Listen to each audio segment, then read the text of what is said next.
Berceau de la course, le sport automobile français a pourtant dû attendre 36 ans après la création du championnat du monde de Formule 1 pour être honoré de sa première couronne. Et c'est ce petit homme-là, Alain Prost, né en 1955, fils d'un modeste fabricant de mobilier tubulaire à Saint-Chamond, au cœur de la France profonde, et d'une mère d'origine arménienne, qui lui apporta cette satisfaction si longtemps et ardemment espérée. Mieux encore, loin d'en rester là, Alain Prost s'est constitué un palmarès monumental qui a fait de lui l'un des plus grands pilotes de tous les temps. Prost, évidemment, c'est l'anagramme de sport. Était-il pour autant prédestiné à devenir un champion? J'avais tenté de faire la maîtrise d'éducation physique. J'avais été au Krebs à l'INF Vichy là, pour être footballeur. Bon, j'ai eu un problème de genou. J'ai raté la maîtrise d'éducation physique pour pas grand-chose, donc à la limite je l'aurais réussi à cette époque-là, puis c'était une année avant. Je serais maintenant en survêtement Adidas avec les tongs devant ma télévision, je serais prof de gym peut-être, je sais pas. La vie elle a basculé complètement, mais j'avais tellement envie d'essayer en tout cas, compte tenu que j'étais vraiment performant en karting. Donc j'ai établi à ce moment-là un plan de travail. Et ce plan de travail s'est concrétisé par un plan de carrière idéal. Après un premier titre international junior en kart en 72, il est lauréat du Pilote Elf fin 75, champion de France de Formule Renault en 76 et 77, champion de France et d'Europe de Formule 3 en 78 et 79. Prost a su exploiter à fond la filière de promotion mise en place en France au cours des années 70, mais pour réaliser une aussi irrésistible ascension, il ne suffit pas de se laisser porter par une structure, si efficace soit-elle. La filière, moi je crois que c'est la filière gagnante, c'est-à-dire qu'il faut gagner, il faut être là, il faut être au top. Et puis, mais il y a beaucoup de circonstances favorables ou défavorables qui décident plus ou moins du sort d'un pilote. Ainsi, Prost se retrouve-t-il au volant d'une Formule 1 dès sa 5e saison de compétition automobile et marque-t-il son premier point au championnat dès sa première sortie au Grand Prix d'Argentine 80 à bord d'une McLaren Ford.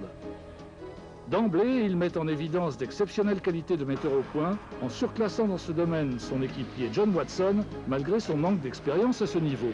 Aussi, Renault, dès la saison suivante, lui ouvre toutes grandes les portes de son écurie pour en faire le héros de son épopée en Formule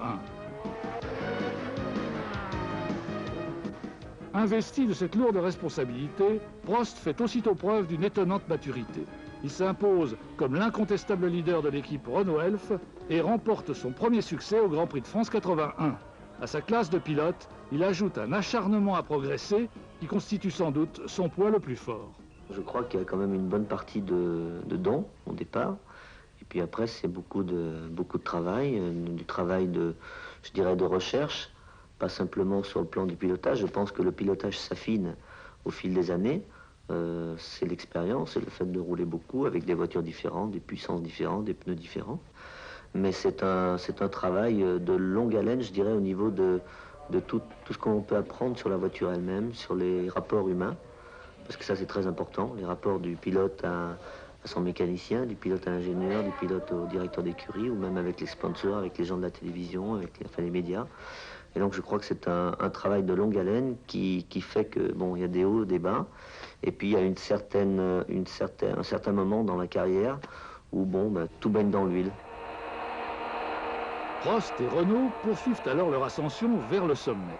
Mais c'est un parcours semé d'embûches qui vont quelquefois les faire trébucher et perturber une trajectoire jusque-là parfaitement rectiligne. Prost laissera alors percer un aspect de son caractère qu'on ne lui connaissait pas jusque-là, qui se montre très mauvais perdant. Ses relations avec son équipier, ainsi que sa popularité naissante, vont s'en ressentir. Au bout de, je dirais, d'1 an, 2 ans de Formule 1, je crois qu'il y a un cap que tout le monde passe. C'est-à-dire qu'on est attiré un petit peu par la gloire, par l'argent. Et ça, c'est même pas la volonté du pilote en lui-même, c'est le fait que automatiquement il y a des convoitises, il y a les enchères, les transferts. Donc alors on est convoité, on a une valeur marchande, donc on essaie d'en profiter. Automatiquement, ça, je dirais que ça dérègle un petit peu. On en perd peut-être un petit peu d'ailleurs la notion principale, c'est-à-dire pour la raison pour laquelle on a couru la première fois, c'est-à-dire la passion. On est un petit peu attiré par l'appât du gain, par la gloire. La gloire c'est autre chose parce que la gloire, on sait que la gloire vient automatiquement en gagnant, donc quand même être raisonnable. On ne peut pas aller par exemple dans une équipe qui vous propose beaucoup d'argent et qui n'est pas compétitive, ça n'existe pas. Mais c'est vrai que je crois qu'on perd un petit peu le fil pendant quelques temps. Et puis après, ça revient, parce que malgré tout, ce qui compte, c'est de se faire plaisir. Ayant passé sans trop d'encombre le premier cap difficile de sa carrière, Prost vole de succès en succès avec sa Renault au cours des saisons 82-83, où il confirme avoir l'étoffe d'un champion du monde. En fait, il frôlera le titre, qu'il méritait d'ailleurs certainement de s'attribuer, en se faisant coiffer au poteau par Piquet, dans des circonstances pour le moins suspectes. Le mariage Prost-Renault ne résistera pas à ce frustrant échec. Et le divorce sera douloureux, car le pilote se laisse aller à l'imputer aussi amèrement que publiquement à son équipe, ce qui provoque en retour une violente réaction de rejet de celle-ci. Décidément, quand il ne gagne pas, il se confirme que Prost a davantage de mal à garder le contrôle de ses sentiments que celui de sa voiture. Pour moi, c'est complètement un sport d'équipe. Mais c'est évident que ça devient un sport individuel dans la mesure où on est deux. C'est-à-dire qu'on est deux pilotes dans une équipe. Si vraiment il n'y avait qu'un pilote dans une équipe, on ne parlera même pas de sport individuel. L'individualité, elle rentre en ligne de compte uniquement parce qu'on est deux pilotes dans la même équipe et que malgré tout, l'adversaire le plus représentatif pour un pilote par rapport à un autre, c'est son coéquipier, il a la même voiture. Ron Dennis, l'avisé patron de l'écurie McLaren, convoitait Prost depuis longtemps et il saute sur l'occasion de l'engager aux côtés du double champion du monde Niki Lauda, début 84.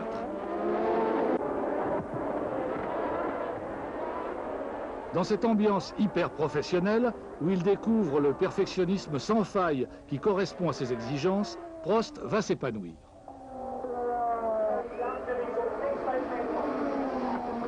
Et auprès d'un coéquipier qui est un modèle de rigueur, il va reprendre le cours de sa progression pour, en quelque sorte, apprendre à devenir champion du monde. C'est chose faite le 6 octobre 85, à l'issue du Grand Prix d'Europe disputé à Brands Hatch, qui permet à Prost de ceindre sa première couronne. Un succès qui récompense sans conteste le meilleur pilote du moment et la meilleure voiture du plateau.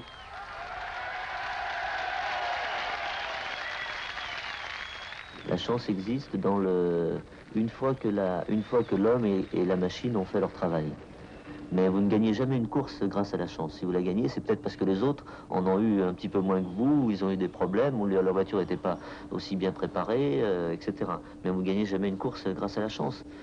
Mais de temps en temps, je pense qu'entre deux pilotes ou entre deux équipes sur l'ensemble pas d'une course, sur l'ensemble d'une saison, sur l'ensemble d'une carrière, il y a des pilotes un petit peu plus chanceux, c'est vrai, ou qui ont un petit peu plus de réussite. Mais ça compte très peu. N'empêche que de temps en temps, un petit coup de pouce du destin n'est pas à négliger et peut faire la différence. Prost s'en apercevra la saison suivante quand il profitera de la rivalité acharnée qui s'est instaurée entre Piquet et Mansell au sein de l'équipe Williams-Honda pour tirer in extremis les marrons du feu. En 86, la McLaren Porsche s'essouffle derrière les machines anglo-japonaises. Mais leurs pilotes se sont partagés les points et Prost est encore dans la course au titre à l'abord de la dernière manche du championnat. Alors, c'est le sort qui tranche. Et l'infortuné Mansell, qui pouvait déjà rêver au titre, est trahi par la défaillance d'un pneu dans la ligne droite du circuit d'Adélaïde.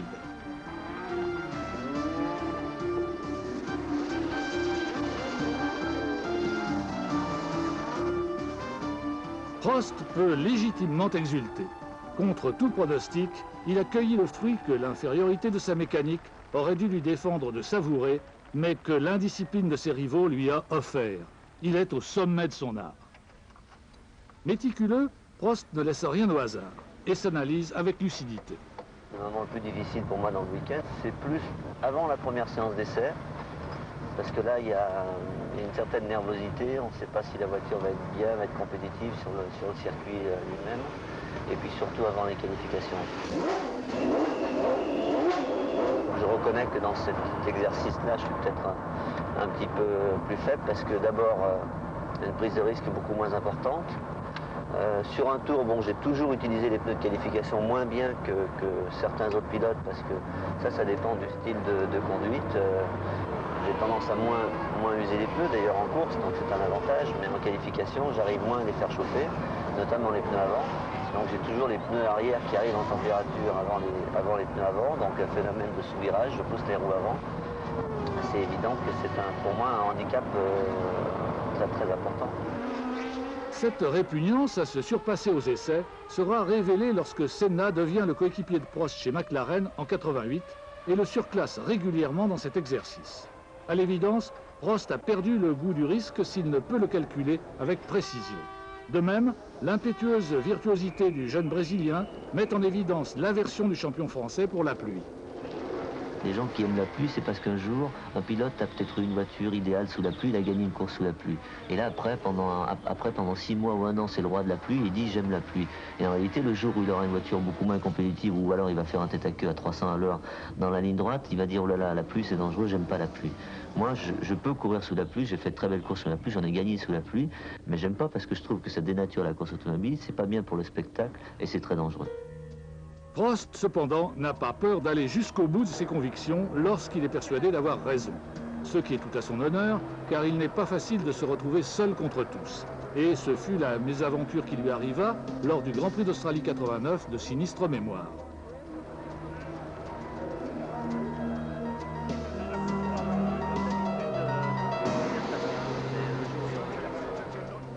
En dépit de toutes les pressions qu'il subit, Prost, ayant constaté que la piste était impraticable par défaut de drainage, tenta d'entraîner les autres pilotes dans sa demande de retarder le départ.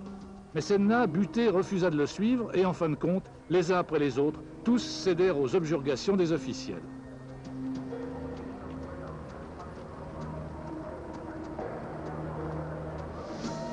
Prost prit lui aussi le départ. Mais après un périlleux affrontement avec Senna, il décidera de ne boucler qu'un seul tour en signe de protestation. Pour lui, les conditions de sécurité minimales n'étaient pas réunies. Et, estimant n'avoir plus rien à prouver, il n'hésita pas à le faire savoir, au risque de s'attirer les foudres de ses employeurs et l'hostilité de l'opinion publique. Au demeurant, ce jour-là, il avait parfaitement raison. Visibilité nulle, piste inondée, les événements devaient le démontrer. Il n'y eut pas moins de 12 crashs et ce fut miracle si tous en sortirent indemnes. Ainsi, Prost avait été celui par qui le scandale était arrivé. Ce qui se produisit à plusieurs reprises au cours d'une carrière fertile en incidents dans ce domaine, où il ne joua d'ailleurs pas toujours le beau rôle. Et ce qui lui valut une réputation de râleur, voire de pleurnicheur, qui le met hors de lui. Je pense que la majorité des sportifs n'ont pas leur vraie image au travers des médias. Pour moi, c'est nul de dire, tiens, ce sportif a une image d'un gars sérieux, tout ça, celui-là a l'image d'un gars qui sort en boîte de nuit, qui s'amuse et tout ça. Je trouve que c'est dommage parce que ça peut changer. Je pense que si j'avais vraiment une image ou si j'étais catalogué comme quelqu'un de comme ci ou comme ça, ce serait vraiment dommage. Parce que je crois que depuis 72, j'ai beaucoup changé, beaucoup évolué, et à mon avis, c'est pas fini. Et j'ai horreur du mot image et étiquette. Les rapports de Prost avec les médias sont ambigus. Il se juge mal aimé. Quand on regarde une certaine partie de la presse, moi j'ai pas peur de dire que c'est un manque de professionnalisme absolument évident. Et je trouve que c'est assez énervant au bout de 10 ans, 11 ans de Formule 1 de voir ça, quoi. Alors on en prend un petit peu par-ci, un petit peu par-là, puis au bout du compte, ça fait un certain ras-le-bol. Et plutôt que d'exploser, d'éclater, de dire voilà, j'en ai ras-le-bol, j'arrête, moi je me complais dans mon petit univers, et puis voilà, et je continue à faire ce qui me plaît, c'est-à-dire conduire ma voiture, c'est tout. Le public italien est très bon parce qu'il a un côté complètement passionné. Il est très chauvin, c'est-à-dire c'est Ferrari qui compte en premier. Il peut y avoir le meilleur pilote italien du monde sur une autre voiture, ils soutiendront toujours Ferrari. Ça, je trouve ça super parce qu'ils sont quand même comme ça. Et ils sont surtout 200 000 sur un Grand Prix. Conjugué au dépit de se sentir supplanté par Senna au sein de son équipe, ce profond besoin de reconnaissance a certainement joué un rôle dans sa décision de rejoindre Ferrari en 1990.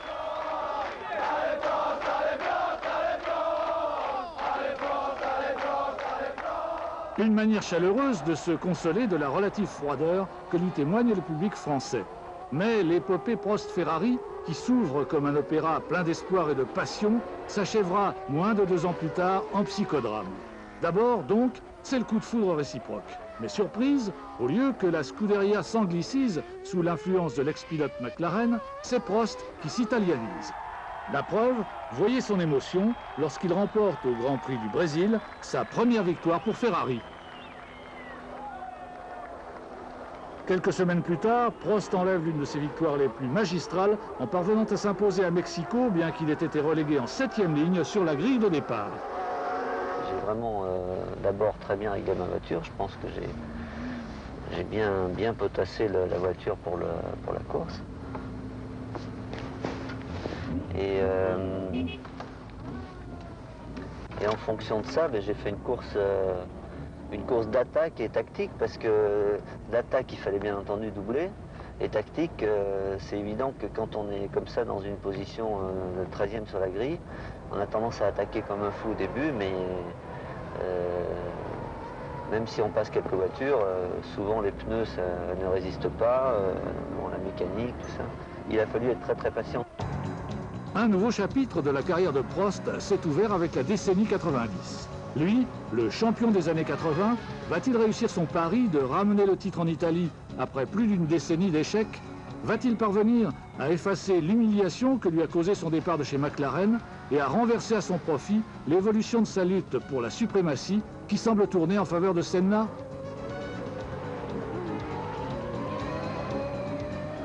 Dans un premier temps, la Scuderia, malgré sa mauvaise réputation en matière d'intrigue, paraît devoir répondre à ses espoirs et justifier ses ambitions. Les victoires s'accumulent.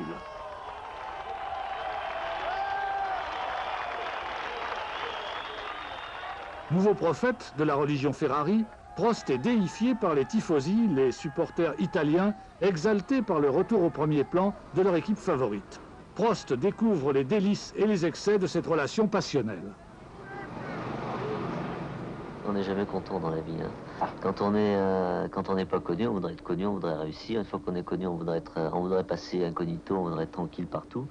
Et bon, c'est une question de... Il faut être réaliste. Et puis, j'estime tout à fait normal que les gens me demandent des autographes à partir du moment où ils sont polis, où ils sont gentils, où ils ne pensent pas que je leur appartiens complètement.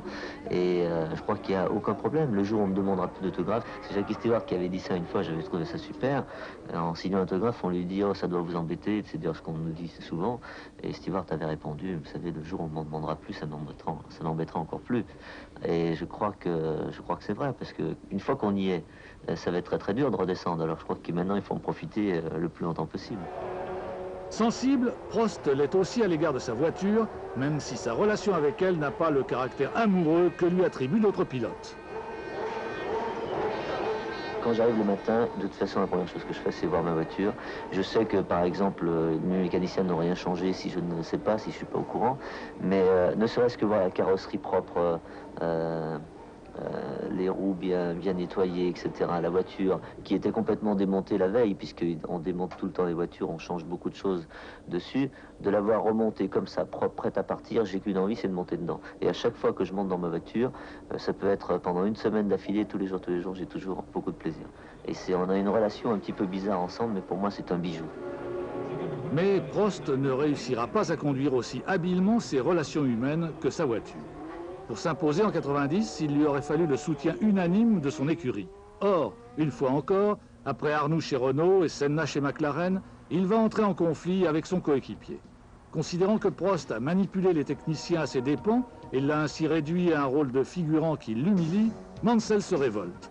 Et au lieu de se mettre à son service, pour l'aider dans la course au titre, il saisit à Estoril l'occasion de le priver d'une victoire capitale dans l'évolution du championnat.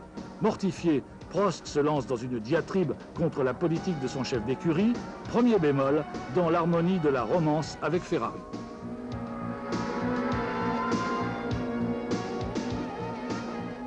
Finalement, c'est en se faisant expédier dans le sable à Suzuka par un Senna froidement résolu que Prost perdra le championnat 90. Lamentable épilogue sur fond de vengeance dont l'image de la F1 sera elle aussi endommagée.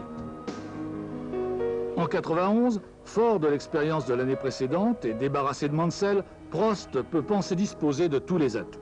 Malheureusement, cette fois, c'est sa mécanique qui va le trahir. Les Ferrari ne sont plus compétitives.